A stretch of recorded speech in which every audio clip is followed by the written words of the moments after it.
The photograph sits in the archives, its sepia tones faded but still clear. 3 young girls stare at the camera. They wear fine Edwardian dresses, their hair carefully styled.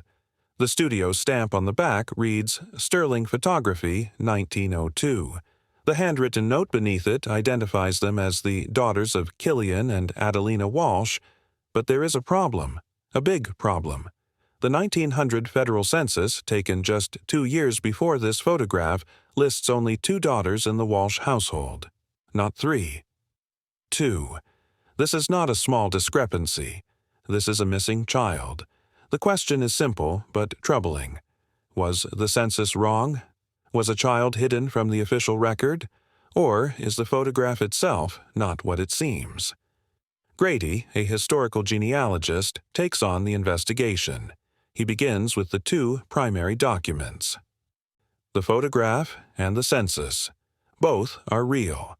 Both are dated. Both cannot be fully true at the same time. The search for the 3rd daughter begins. Killian Walsh and his wife Adelina were a respectable family in their county. They owned a modest home. Killian worked as a clerk. Adelina managed the household. By all accounts, they were ordinary people living ordinary lives. The 1900 census tells their story in neat official columns. Raedlin, an archivist at the County Historical Society, pulls the record from the microfilm. The page is legible. The handwriting is clear. The enumerator visited the Walsh home in June of 1900. Household members listed: Killian Walsh, age 32, head of household; Adelina Walsh, age 29, wife; Rebecca Walsh, age 5, daughter; Heidi Walsh, age 1, daughter. That is all. 4 people, 2 parents, 2 children. No one else is recorded in the home, no servants, no boarders, no other children. Rylan makes a copy of the page. The record is official. It was created by a government enumerator who visited the home in person. The census was not a survey. It was not voluntary. It was a legal requirement. Every person living in a household was supposed to be recorded. Errors happened, of course. Enumerators made mistakes. Names were misspelled. Ages were wrong. But omitting an entire child who lived in the home, that was not a common error. That was not a small mistake. Grady takes the photograph to Kylo, a photo analyst who specializes in historical images. Kylo examines the portrait under magnification. He studies the girls' faces, their clothing, their posture. The 3 girls sit on a bench. The eldest sits on the left. The youngest sits on the right. The 3rd girl, the mystery girl, sits in the middle. Kylo estimates their ages based on their appearance. The eldest appears to be about 7 years old. The youngest appears to be about 3 years old. The middle girl appears to be about 5 years old. Grady does the math. If the photograph was taken in 1902, the eldest would have been born around 1895. The youngest would have been born around 1899. The middle girl would have been born around 1897. Rebecca, the eldest daughter from the census, was born in 1895. Heidi, the youngest daughter from the census, was born in 1899. The ages match. But who is the middle girl? Kylo points out other details. All 3 girls wear similar dresses. The fabric is expensive. The lace is fine. The dresses were custom-made, likely by the same seamstress. This suggests they were all from the same family, not a mix of relatives or friends. He also notes the physical resemblance. The 3 girls share similar facial features: the shape of their noses, the set of their eyes, the curve of their chins. They look like sisters. Rylan returns to explain the census process. In 1900, census enumerators went door to door. They asked questions. They recorded answers. The head of household, usually the father, provided the information. The questions were specific: name, age, relationship to the head of household, marital status, occupation, literacy, birthplace. Children were recorded if they lived in the home on the day of the census. This was critical. The census was a snapshot of a single day. If a child was away, visiting relatives or staying elsewhere, they might be recorded at that other location instead. But errors did happen. Some families lied. Some enumerators skipped houses. Some records were lost. The census was not perfect. Still, omitting a 5-year-old daughter who lived at home? That was not just an error. That was an absence. Grady begins searching vital records for the county. He looks for birth certificates, death certificates, any official document that might explain the missing girl. He finds the birth record for Rebecca Walsh, born March 1895, to Killian and Adelina Walsh. He finds the birth record for Heidi Walsh, born November 1899, to Killian and Adelina Walsh. He does not find a birth record for a third daughter. He searches under different spellings. He searches neighboring counties. He searches for any Walsh child born between 1896 and 1898. Nothing matches. He also searches death records. Perhaps the third daughter was born after the census but died before the photograph. Perhaps she was born before the census but died as an infant, and the family never spoke of her. But there is no death record, no infant burial, no notation of a child who died young. The records confirm what the census said. 2 daughters, only 2. Yet the photograph clearly shows 3. Grady visits the local historical society again. This time he asks Rylan if there are any personal papers from the Walsh family. Letters, diaries, anything that might provide context. Rylan leads him to a small collection. It contains a few letters, some receipts, a wedding announcement. The collection was donated years ago by a distant relative. Grady sits at a table and begins reading. Most of the letters are mundane. Discussions of weather, requests for recipes, notes about church events. Then he finds it. A letter from Adelina Walsh to her sister, Julieta, dated September 1901. The letter is written in neat cursive on thin stationery. Adelina writes about her health, about Killian's work, about the children. And then, near the end, she writes this: I think of her every day. I pray that one day I will have all my girls together under one roof. I know it is not possible now, but I hold on to hope. Grady reads the sentence again. All my girls. Not both my girls, all. This is the first direct evidence from the family that a third daughter existed. Adelina knew. Adelina grieved. Adelina hoped. But why was the girl not in the home? Why was she not on the census? The letter was addressed to Julieta, Adelina's sister. Grady considers a new possibility. Perhaps the third girl in the photograph was not a daughter at all. Perhaps she was a cousin, a niece, a relative visiting for the portrait. He asks Eduardo, another genealogist, to trace Julieta's family tree. Eduardo is thorough. He searches census records, marriage records, birth records. He finds Julieta's family quickly. She married a man named Ricardo. They had 3 children. One of them was a daughter named Aria, born in 1897. Grady does the math. Aria would have been 5 years old in 1902, the same age as the mystery girl in the photograph. The theory makes sense. Aria could have been visiting her aunt Adelina. The photographer could have included her in the portrait with her cousins. The 3 girls would have been close in age, close in appearance. It would explain everything. Grady feels a surge of hope. This could be the answer. Eduardo locates the 1900 census record for Julieta and Ricardo's family. Aria is listed there, living with her parents in a town 30 miles away. She was not living with the Walsh family. But that does not disprove the theory. She could have visited in 1902. The census was taken in 1900. The photograph was taken in 1902. There is no contradiction yet. Grady asks Rylan to search the archives for any other photographs of Julieta's family. Rylan finds one. A portrait of Julieta and her children, taken in 1903. Aria is in the photograph. Grady brings both photographs to Kylo. He asks Kylo to compare the image of Araya in the 1903 portrait to the mystery girl in the 1902 portrait. Kylo examines both images carefully. He measures the distance between the eyes. He studies the shape of the face. He compares the hairline. After an hour, he gives his conclusion.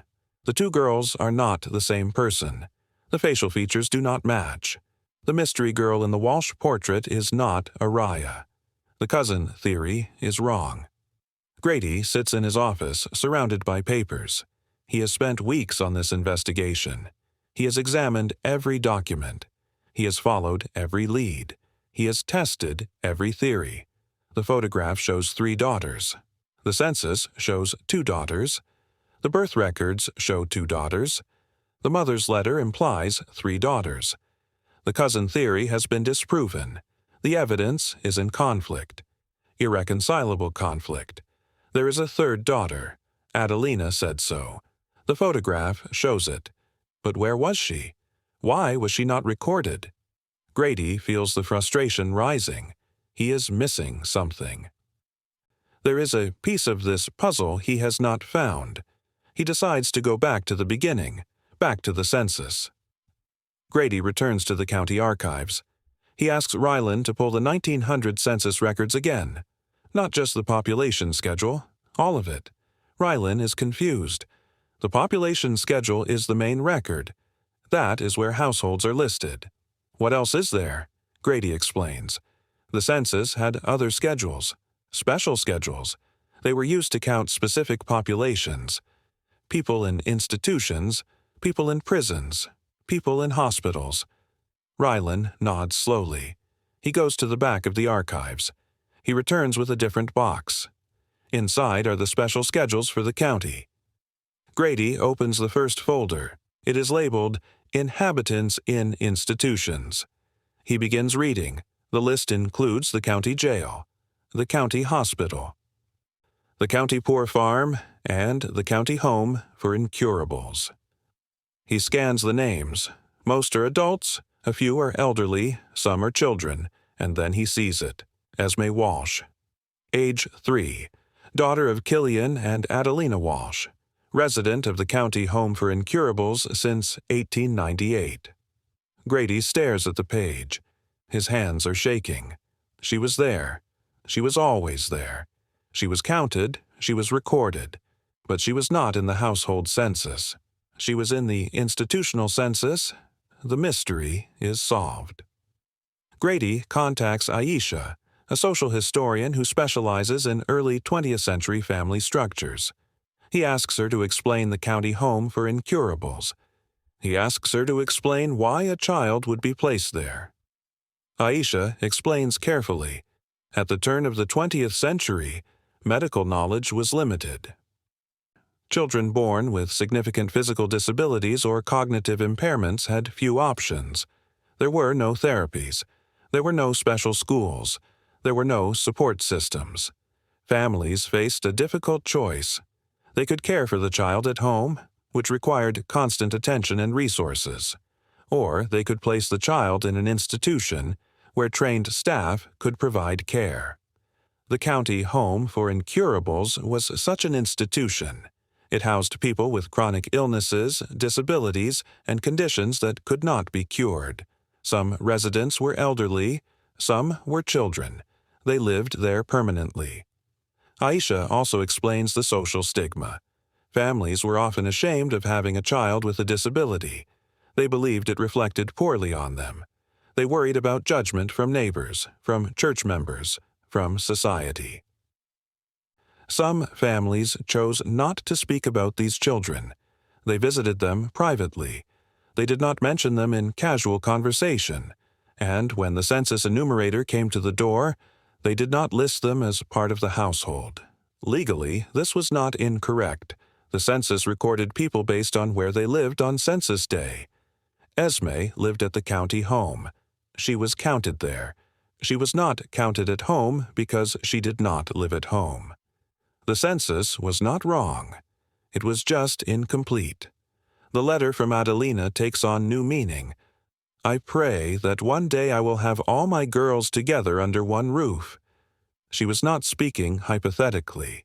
She was speaking about Esme. She wanted her daughter home. She wanted her family whole. But it was not possible. Not in 1901. Not in that time. Not in that world. Grady looks at the photograph again. He sees it differently now. This was not a casual portrait. This was not a simple family photograph. This was something more. In 1902, Killian and Adelina made a decision. They went to the county home for incurables. They brought Esme home for the day. They dressed her in a fine dress identical to her sister's dresses. They took her to Sterling Photography. They sat all three daughters on the bench. Rebecca on the left, Esme in the middle. Heidi on the right. The photographer set up his camera. He adjusted the light. He asked the girls to sit still. He took the photograph. It was the only time all three sisters were together. It was the only time Adelina had all her girls under one roof. The photograph was not a deception. It was not a fiction. It was a statement of fact. It was a declaration. "These are my daughters, all three of them. This is my family. This is the truth." The official records obscured that truth. The census separated them. The birth records were incomplete. The social stigma silenced them. But the photograph spoke. It preserved what the records could not. It showed what society tried to hide. Adelina made sure the photograph was labeled correctly. The daughters of Killian and Adelina Walsh. Not two daughters. The daughters. All of them. She knew the world would not remember Esme. She knew the records would not tell the full story. But the photograph would. The photograph would survive. The photograph would speak for her. And it did. Grady sits back in his chair. The investigation is complete. The mystery is solved. The missing daughter has been found. Esme Walsh was born in 1897. She lived at the county home for incurables from 1898 until her death, which records show occurred in 1911. She was 14 years old. Her sisters, Rebecca and Heidi, went on to live full lives. They married, they had children, they grew old. But Esme remained hidden. Not from her family. They knew. They visited. They loved her. She was hidden from history, from the official story, from the narrative that most people would see. The 1900 census told one version of the Walsh family. 2 parents, 2 daughters, a complete household. The 1902 photograph told another version. 2 parents, 3 daughters, a complete family. Both were true, but only one showed the whole truth. Grady writes his final report. He includes copies of the census, the photograph, the letter, the institutional records. He explains the context. He explains the choice the family made. He explains why the records did not match. He ends with a reflection. Photographs are not just images. They are evidence. They are testimony. They are voices from the past. Sometimes those voices tell us things the official records cannot. Sometimes they reveal what was hidden. Sometimes they show us the families that existed outside the boundaries of what was socially acceptable or officially recorded. The Walsh family portrait of 1902 is one of those photographs. It is a document of love, of defiance, of truth. It is a reminder that the official story is not always the complete story, that the records are not always accurate, that some truths are only preserved in the images families chose to create and keep. Grady posts his findings online. He includes the photograph. He includes the documents. He tells the story of the 3 Walsh sisters. The response is immediate. People write to him. They share their own stories. They talk about relatives who were hidden. They talk about family members who were institutionalized. They talk about the photographs in their own albums that do not match the official records. One woman writes about her great-aunt who was sent away to a home for the deaf. She was never mentioned in family conversations. But there is a photograph of her, sitting with her siblings, smiling. Another man writes about his grandfather's brother who had epilepsy. He lived in a state hospital. The family visited him every month. But when people asked how many children his great-grandparents had, they said 3, not 4. 3. The stories pour in, the hidden children, the forgotten relatives. The family members who existed in photographs but not in official memory. Grady realizes this is not just the Walsh family's story. This is a pattern. This is a phenomenon. This is a piece of history that has been overlooked. He decides to continue his research. He will search for more families like the Walshes, more photographs that do not match the census, more children who were counted in institutions but not in homes. He ends his online post with a question. What hidden truths might be waiting in your own family albums? The official records only tell one part of the story. The photographs tell the rest. Look at your family photographs carefully. Count the children. Compare them to the census records. See if the numbers match. If they do not match, ask why.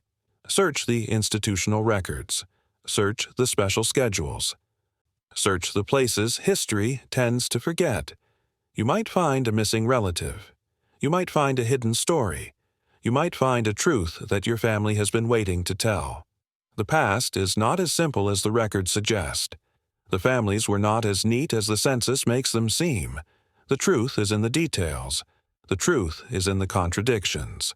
The truth is in the photographs that do not match the official story. Find those photographs. Tell those stories. Bring those hidden relatives back into the light. They deserve to be remembered. They deserve to be counted. They deserve to be part of the family story. Just like Esme Walsh, just like the third sister in the 1902 portrait, just like all the children who were loved but hidden, remembered but forgotten, photographed but erased. Bring them home. Tell their stories. Make them visible again. That is how we honor the past. That is how we complete the record. That is how we tell the whole truth.